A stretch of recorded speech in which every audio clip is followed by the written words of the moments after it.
Bonjour à tous, on continue Masechet Baba Kama Daf Vav et on commence tout en haut de la page au dernier mot de la première ligne, Hatzad Hashave Shebahen.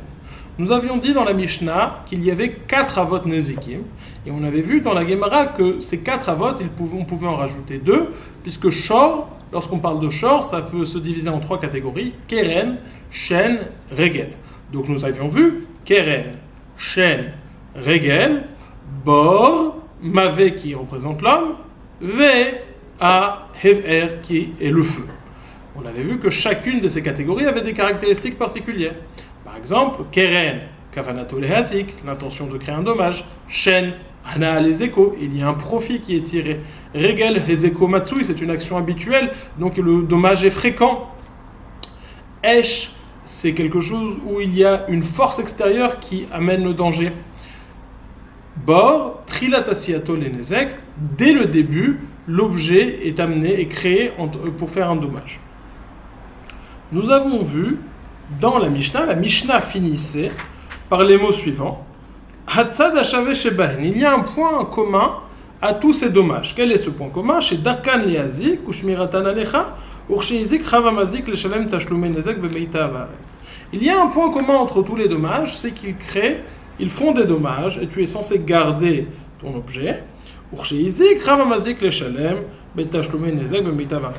y a un dommage, donc, toi, tu as l'obligation de payer. La Gemara entend de ce principe général énoncé à la fin de la Mishnah qu'il vient inclure d'autres cas qui peut-être seraient entre deux catégories. Et de ces deux catégories, on pourrait appartenir ce nouveau cas, et on serait quand même chayav sur le dommage créé. C'est-à-dire, ce ne serait pas complètement un bord, ce ne serait pas complètement autre chose, mais il aurait des aspects de plusieurs catégories.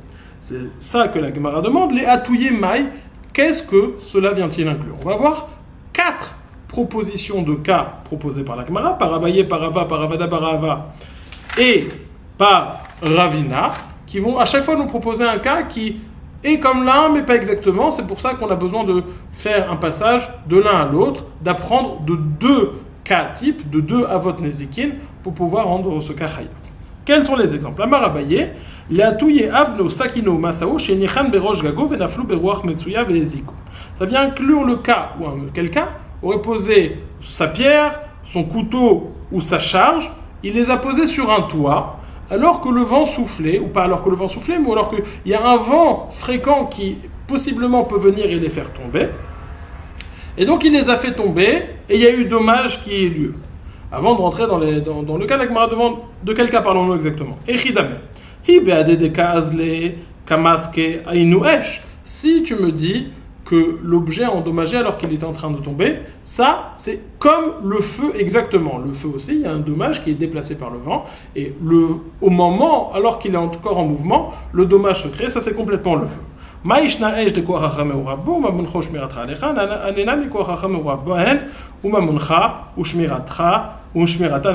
a pas de différence entre le feu et cela. Dans les deux cas, il y a une force extérieure qui amène le dommage, et c'est ton argent, et tu es censé le garder.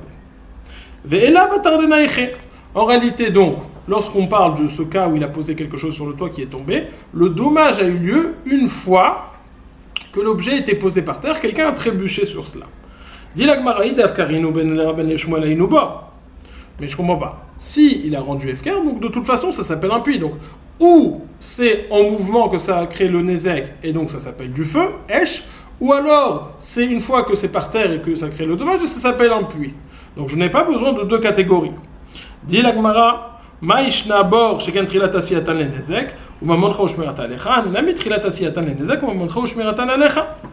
Il n'y a aucune différence entre un puits et cela. En effet, dès le début, dès le moment où j'ai posé ces affaires sur le toit, étant donné que le vent est quelque chose de fréquent, dès le moment où je l'ai posé, le dommage était présent. Le dommage était là, ça pouvait endommager, donc je suis chayav comme avant. Donc, dit la Gemara, c'est ou du feu ou un puits. Et là, des lo afkerinu les Shmuel d'amar kula mibor lamano yenu bor. Et si tu veux me dire qu'il n'y a pas du efker, alors c'est un puits. Selon Shmuel, ça s'appelle un puits, donc il n'y a pas de différence. Dit la Gemara le olam de afkerinu velo damulabo. On parle d'un cas où il a posé ses charges sur le toit et c'est tombé par le vent. Et il y a quelqu'un qui a trébuché dessus, qui a eu un dommage. Ou un âne. Son âne a trébuché dessus. Il y a eu un dommage, pas quelqu'un, parce que bon, on n'est pas chayav sur les hommes. Et dit la Gemara, malgré tout, si ce n'était autre chose, si c'était que bord, on n'aurait pas pu le rendre chayav.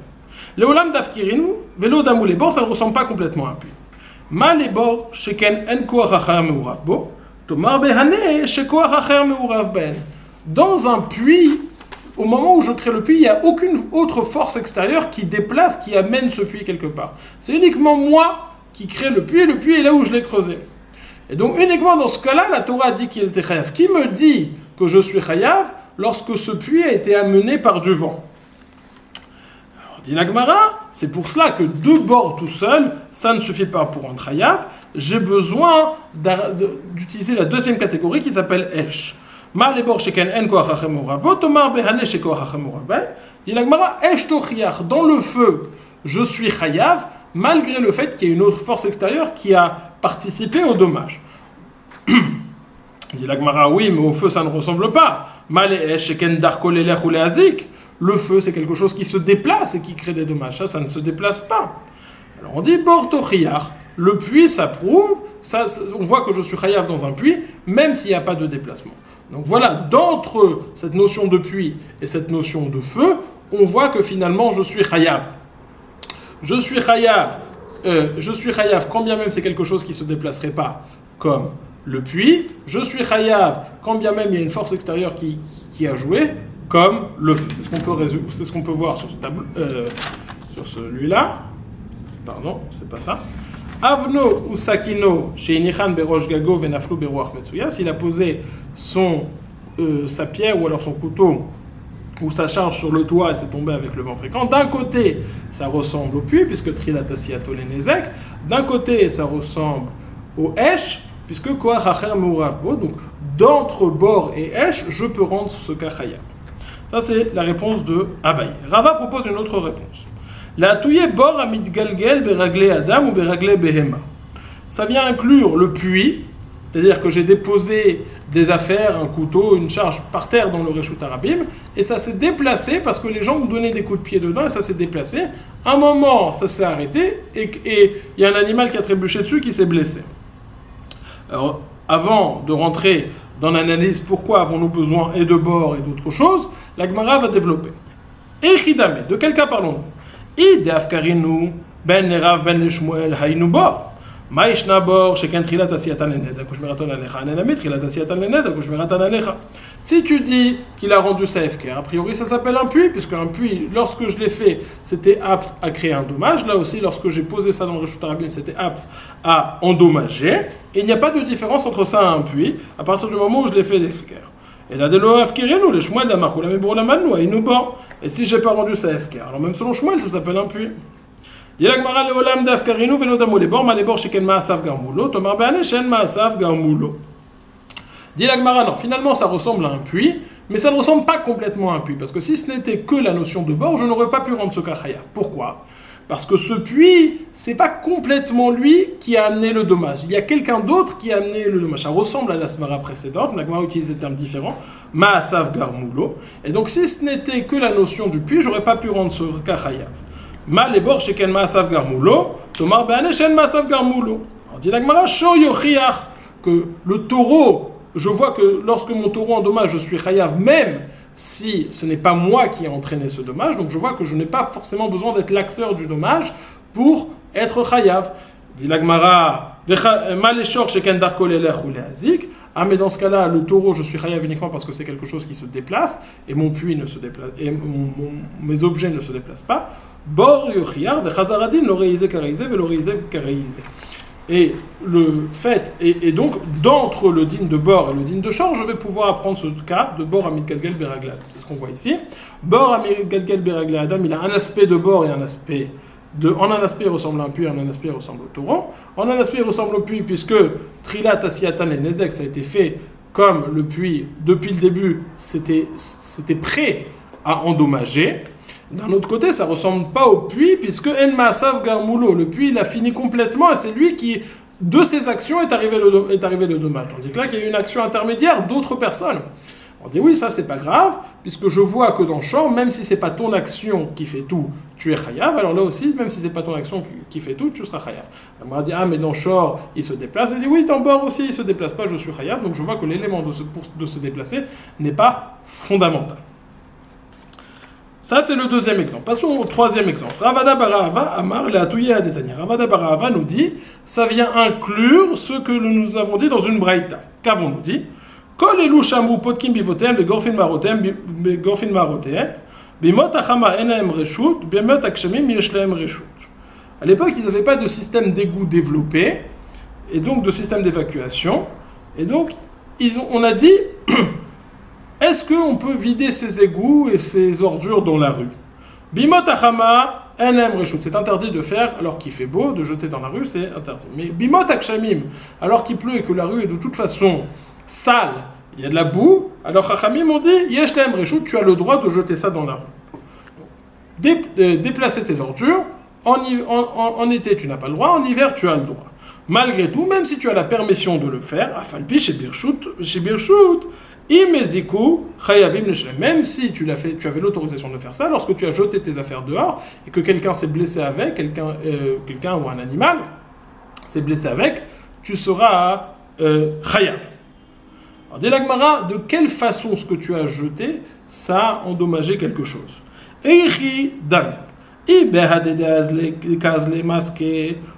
Si c'est au moment où tu jettes quelque chose, que ça a touché quelqu'un, ça s'appelle toi qui l'as jeté, toi qui l'as endommagé directement. Donc j'ai pas besoin de plusieurs avot nezikin, simplement kocho, c'est la force de l'homme, tu es chayav tout seul. Et là, batar denayar, ça s'est posé par terre, et là un animal a trébuché dessus et s'est blessé. Et ridame, idafkarinu ben lera ben eshwalainu bor. Maïch n'aborde trilat asiyat lenez, comme on chosh merata alecha, nena mitrilat asiyat lenez, comme on chosh merata alecha. Si tu l'as rendu efker, alors c'est que ce soit son rave ou son choual, ça s'appelle un puits, et puisqu'il n'y a pas de différence, encore une fois, entre un puits et ça, puisque dès le début, c'est prêt à créer un dommage. Et là, dès l'avkirinu, les choual d'amakula mebrola de mano inuba. Et donc, même si tu dis qu'il n'a pas fait efker, selon choual, ça s'appelle toujours un puits. Il a rendu ça efker. Ah, on a posé la question s'il a rendu FK, ça s'appelle complètement un bord, et je n'ai pas besoin d'avoir accès à autre chose. Dit la Gemara, non, il y a quand même une différence entre le bord et ça. Le bord, tu n'as pas le droit de le creuser, donc tu fais ça en interdit. Donc lorsque la Torah elle a dit que tu es chayav sur un puits, peut-être que c'est uniquement lorsque tu le fais quelque chose d'interdit, mais lorsque tu as la permission de le faire, qui me dit que tu seras chayav? Donc c'est ça, le potkin bivoten bimota kshamim. D'un côté, Trilat Asiato Lenezek, et donc ça ressemble au puits. D'un autre côté, tu l'as fait Bereshut. Tu l'as fait avec la permission, tu avais l'autorisation de le faire, donc ce n'est pas dit que tu seras Chayav. C'est pour ça que la Gemara dit, Mal et bord, shekan shelo birshut, dans le bord, tu n'as pas le droit de le faire. Donc qui me dit que dans ce cas-là, tu seras Chayav, puisque tu l'as fait Bereshut. Mal et bord, shekan shelo birshut, Omar be'anay birshut, dit la Gemara, Shor yochiach. Le taureau prouvera que c'est pas que tu es chayav quand même, puisque dans le taureau, tu as le droit de le déplacer, tu as le droit de sortir avec lui, et malgré tout, tu es chayav sur ces dommages. Et donc, d'entre bord et shor, tu pourras rendre chayav ce cas. Ma, les shor, chez Kendarko, les lech ou les azek, portochiar, vechazaradin, dit la Gemara, oui, mais je ne peux pas prendre de shor, puisque shor, lorsqu'il endommage, c'est en se déplaçant. Il dit, oui, mais le puits, il ne se déplace pas. Donc, d'entre bord et d'entre shor, je vais pouvoir rendre chayav ce cas qui est entre les deux, puisque d'un côté Trilat Asiato Lenezek, d'un côté j'ai la permission de le faire, et de l'autre côté, il ne se déplace pas. Ravina Amar, donc ça c'est le troisième cas. Ravina Amar, un quatrième cas. Ravina Amar, la Touyeha Detnan, ça vient inclure ce que nous avons enseigné. À côté de Veilan, chez Naflou, les Reshut Arabim, les Zikou, Patoum, Mileshalem. L'arbre d'une personne et le mur d'une personne qui sont tombés dans le Reshut Arabim, mais il y a eu un dommage qui a été causé, on n'est pas tour de payer. Natnou Lozman la côte Thaïlande de l'histoire est à côté. Si on lui a donné, on a vu que le Benin a vu que c'était tremblant. Il lui a dit écoute, tu as 2 jours, tu as 5 jours pour le couper ou pour détruire ton mur. Venaflou betoch hazman vizikou patour. Si c'est tombé pendant cette période, il n'a pas eu le temps de le couper, et lui il n'était pas là. Lui après il n'a pas entendu que c'était tombé, il n'est pas tout. Léa hazman chayab. Mais si c'est tombé après, dans ce cas-là, il sera chayav. Alors dit la Gemara, ça ressemble à un puits, puisque quelqu'un, il va tomber là-dessus, c'est quelque chose qui n'est pas, a priori, qui n'est pas en mouvement. En tout cas, la Gemara comprend que ça ressemble à un puits. Et dit la Gemara encore le même cheshbon. Echidame. Et d'Afkarino ben Era ben Shmuel Aïnou Bor, s'il a rendu FKR, que ce soit selon Rav ou selon Shmuel, ça s'appelle un puits.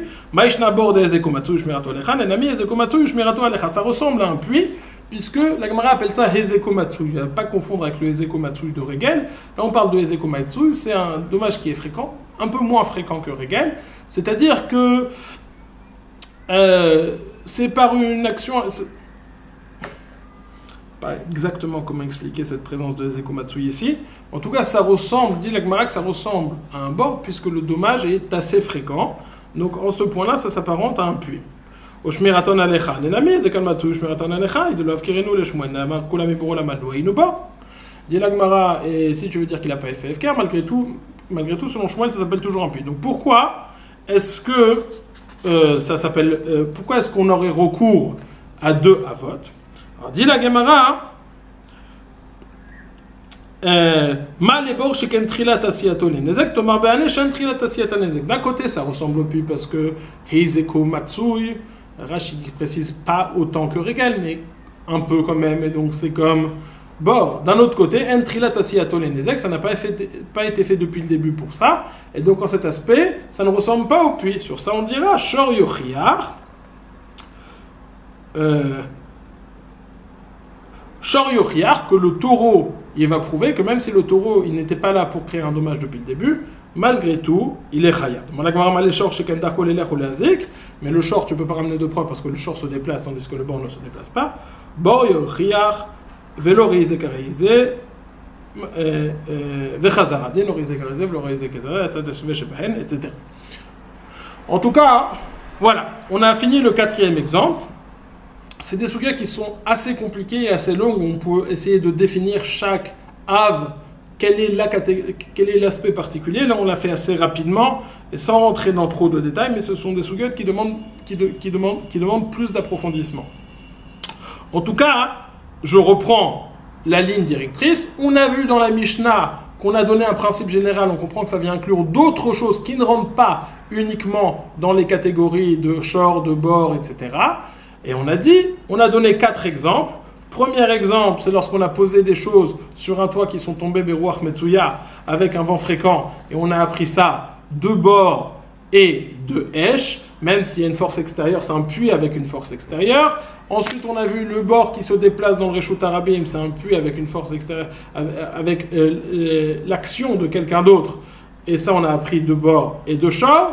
Ensuite, le troisième cas, c'est lorsqu'il a jeté ses ordures dans la rue, et malgré le fait qu'il avait la permission de faire ça, et donc on apprend cela de bord et de shor. Et enfin, le quatrième et dernier cas, c'est l'arbre ou le mur qui est tombé alors qu'on l'avait prévenu. Et d'un côté, ça ne ressemble pas à un puits parce que Entrilatasi Atonenzek, lorsqu'il a construit son mur, s'était pas amené à faire des dommages. Et donc ça, on va apprendre de bord et de shor. Voilà. Phrase suivante dans la Mishnah, on a dit que chez Izik Ravamazik, lorsqu'il y a eu dommage, oui, l'endommageur est obligé de payer. La Gemara s'arrête sur une question de Lachon. Ravamazik, Chayav Amazik Mbaïl. On n'aurait pas dû dire Chav Chet Ben, on aurait dû dire Chayav, avec deux yud au milieu. Dit la Gemara, Amarav Yehuda, Amarav, Hay Tana Yerushalmi Hud et Tane Lishna Kelila. Ce Tana qui a enseigné ça, c'est un Yerushalmi, il vient d'Yerushalmi, c'est un Yerushalmi. Et il a une langue légère, et donc c'est pour ça qu'il dit Chav au lieu de Chayav. Ok. Nous avons dit dans la Mishnah que lorsqu'il y a un dommage, on doit être Meshalem Tashlume Nezek, Mi Meita Va'aretz. C'est-à-dire qu'on doit payer, on doit payer avec la meilleure catégorie de champ. Rappelons, on a 3 types de qualités de champ. On a catégorie supérieure qu'on appelle Idit, catégorie moyenne qu'on appelle Benonit, catégorie inférieure que l'on appelle Ziburit. Donc dans la Mishnah, on a dit lorsqu'il y a un Ezek, lorsqu'il y a un dommage, on doit payer avec la catégorie supérieure qui s'appelle Idit, Meitav Haaret. Où est-ce que c'est écrit? Ça, c'est écrit dans le Nezek de Shen et Regel, c'est écrit Meitav Sadeu, Meitav Karmo Yeshalem, le meilleur de son champ et le meilleur de sa vigne, il paiera. Maintenant, on va avoir une discussion entre Rabbi Ishmael et Rabbi Akiva. Lorsqu'on dit le meilleur de sa vigne et le meilleur de son champ et le meilleur de sa vigne, est-ce qu'on fait référence au champ de l'endommageur ou au champ de l'endommager. Ça, c'est la marloquette que l'on va voir entre Rabbi Ishmael et Rabbi Akiva. Tanou Rabbanan nous avons enseigné. Nos rabbanim m'ont enseigné. Meitav sadeu, meitav karmo yeshalem. Le meilleur de son champ et le meilleur de sa vigne, il paiera. Meitav sadeu shel nizak ou meitav karmo shel nizak divrei Rabbi Ishmael. Le meilleur champ de l'endommagé et la meilleure vigne de l'endommagé. La Gemara va essayer de comprendre ces paroles de Rabbi Ishmael par la suite. Rabbi Akiva Omer, lo bahakatu vela ligbot le nezakin minaïdit ve kalver omer legdesh. Le pasouk vient juste me dire que lorsque tu payes tes nezakim, tu dois payer avec le champ de qualité supérieure. Donc, on va voir le long de la Gemara quelle est cette marloquette entre Rabbi Akiva et Rabbi Ishmael. Au début, la Gemara comprend que l'intention de Rabbi Ishmael, c'est qu'on évalue chez la personne endommagée, c'est que quand même, bien même, j'aurais mangé 30 tomates, même si j'ai mangé 30 tomates mauvaises, je vais évaluer le prix comme si j'avais mangé 30 tomates très belles. Et ça va surprendre la Gemara. Il a endommagé 30 mauvaises et il va payer 30 belles, ce n'est pas le même prix. Dit la Gemara de Rabbi Ishmael, Achal shmeina, meshalem shmeina, achal krusha, meshalem shmeina. S'il a mangé un terrain chamen, gras, il va payer un terrain gras. Et s'il a mangé un terrain maigre, il va payer quand même un terrain gras. C'est-à-dire qu'il va payer plus que ce qu'il a endommagé. C'est pas logique. Amaravidi barav inacha bemayaskigan kegon shachal aruga ben arugot velo yadina nikechusha achal ishmena achal demeshalem shmena. On va dire non, il a mangé une rangée dans le champ et on ne sait pas si elle était pleine de tomates ou vide de tomates. Alors on va dire il va payer comme si elle était pleine de tomates. Dit la Gemara, ça non plus, ça n'est pas logique. Amarava ומאילו ידינן דקרושה אכל ומשלם אל הקרושה אשתת דלו ידינן דקרושה אכל לשמנה אכל משלם שמנה המוציא מחברו עליו הראיה. Dit la Gemara, c'est pas logique de dire ça. Si on sait qu'il a pris là où il n'y avait pas des belles tomates, alors il va payer moins cher. Mais si on ne sait pas, alors il va payer plus cher. On a un principe pourtant dans un cas de Safek, amotzi mechaveru ala veraya. Donc si tu veux qu'il te paye plus cher, tu dois amener une preuve qu'il a pris des fruits chers où il y avait beaucoup de fruits. Et là, Rav Chabar Yaakov, Rav Chabar Yaakov va nous dire non, en fait, la marloquette est la suivante. Achabe Mayaskinan, Kegon Shaita Idit Denizak Keziburit Demazik ou Bea Pligé. Rabbi Ishmael Savar Bedenizak Shaiminan, ve Rabbi Akiva Savar Bedemazik Shaiminan. Dit la Gemara, en réalité, on parle d'un cas suivant, où nous avons ici le mazik et le nizak, l'endommagé et l'endommageur, et le nizak a des terrains et le mazik a des terrains. Et le meilleur terrain du nizak, de l'endommagé, est équivalent au moins bon terrain, aux zibourites de l'endommageur, du mazik. Et la question c'est, lorsqu'on dit qu'on doit payer le meilleur terrain, est-ce qu'on évalue selon le mazik, et donc il doit se payer ce terrain-là, ou est-ce qu'on évalue selon le nizak, et il doit payer ce terrain-là qui est le moins bon de celui du mazik? Est-ce qu'on est bédé mazik shaiminan ou bédé nizak shaiminan? Est-ce qu'on évalue selon le nizak ou selon le mazik? Mais évidemment, la somme qu'il devra payer sera toujours la même. La question est juste, est-ce qu'il devra donner une plus grande part de terrain ou une plus petite part de terrain? Rabbi Ishmael nous dit bédé nizak shaiminan. On va évaluer selon l'endommagé, donc il va payer le terrain B ici.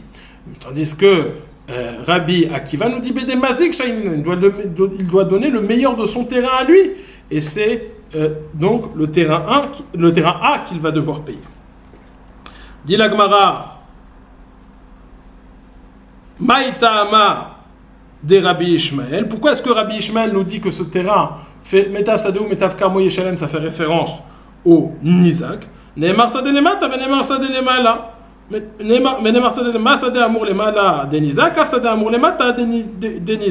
puisque dans le passouk on parle d'un champ qui est endommagé, le champ au début du passouk qui est endommagé c'est celui-ci du nizak, alors même quand à la fin du passouk on parlera du champ, c'est fait référence à celui du nizak. Rabbi Akiva meitav sadeu meitav sadeu meitav karmo yeshalem Dehehar de Kameshalem. Rabbi Akiva ne dit pas du tout. Le passouk qui dit le meilleur de ton champ tu payeras, le meilleur de ta vigne tu payeras. On parle à celui qui paye, et donc on parle au mazik. Et une Xera Shava ne vient pas m'enlever la pashtout du passouk.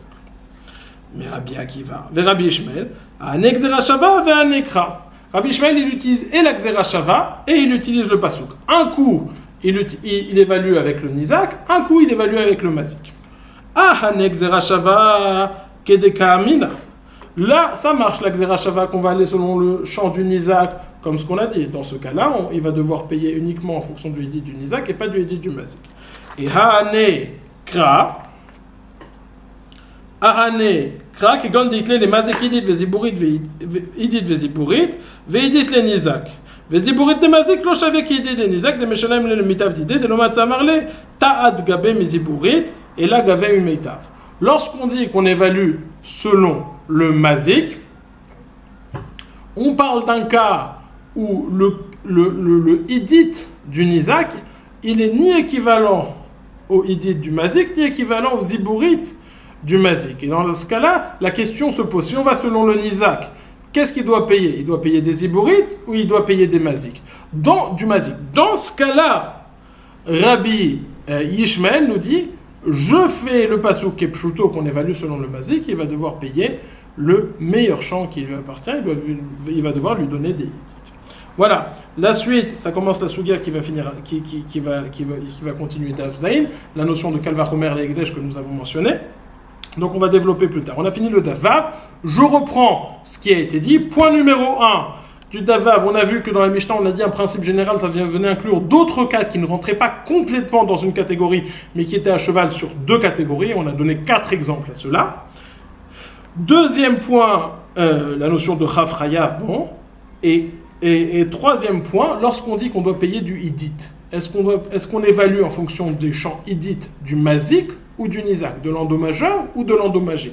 Sur ça, il y a une marloquette entre Rabbi Akiva et Rabbi Ishmael. Rabbi Akiva, on fait en fonction du Mazik. On fait en fonction du Mazik, il va devoir payer le meilleur champ qu'il a. Tandis que Rabbi Ishmael nous dit non, on fait en fonction du Nizak, et donc il va devoir payer ce qui correspond au meilleur champ du Nizak, à l'exception du cas où le champ du Nizak ne correspond à aucun des champs du Mazik, auquel cas on va évaluer en fonction du Mazik. Passez une excellente journée.